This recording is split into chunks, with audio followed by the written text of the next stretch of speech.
2000 रुपये महिना सुरू केला होता तो पुढच्या काळामध्ये 2100 रुपये महिना आपण करणार आहोत। 2100 रुपये महिना आमच्या लाडक्या बहिणींना आपण पुढच्या काळात देणार आहोत।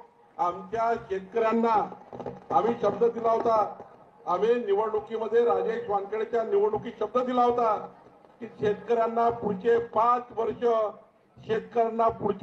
वर्ष शेतातल्या पंपाचं बिल येणार नाही।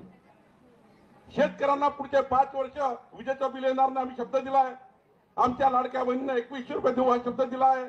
आणि आमच्या सरकारने सांगितलेलं आहे ज्यांना खऱ्या खुऱ्या कर्जमाफीची गरज आहे, फार्म हाऊस वाले, मोठे मोठे लोक, लेआउटचे लोक, मर्सडीज मध्ये फिरणारे लोक, त्यांनी शेतीवर कर्ज उचललं असेल त्यांना कर्जमाफी होणार नाही।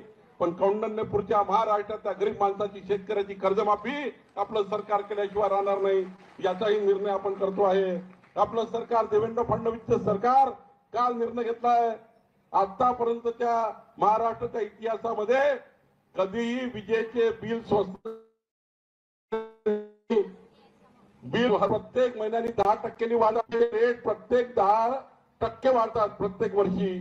पण माननीय देवेंद्रजींनी काल निर्णय घेतलेला आहे, आत्ताचा रेट 8 रुपये 10 पैसे आहे, पुढच्या 5 वर्षांनी जर ऍव्हरेज केलं तो 11 रुपये 20 पैसे झाला पाहिजे। ऍव्हरेज रेट ज्या पद्धतीने वाढ सुरू आहे, ज्या पद्धतीची भाववाढ चालू आहे, पण माननीय देवेंद्र फडणवीसजी निर्णय घेतलेला आहे आपलं घरगुती जे वीज बिल आहे, म्हणजे शेताचं वीज बिल आम्ही घेणारच नाही, शेतकऱ्याकडे घेणारच नाही।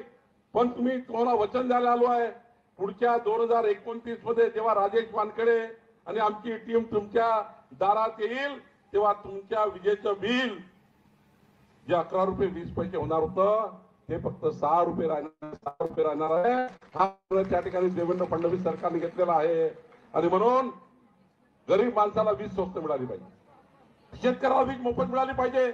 आमचं सरकार निर्णय घेत आहे, मी निर्णय घेतोय, मी सर्वात जास्त पैसा कुणाला देणार आहे तर या अमरावती जिल्ह्याच्या पांदन रस्त्याला देणार आहे। या जिल्ह्यातले संपूर्ण पांदन रस्ते चांगले झाले पाहिजे, शेतकऱ्याच्या शेतात जाण्याचा रस्ता हा चांगला असला पाहिजे, शेतकऱ्याला पुराला मोटरसायकल घेऊन शेतात जाता आलं पाहिजे।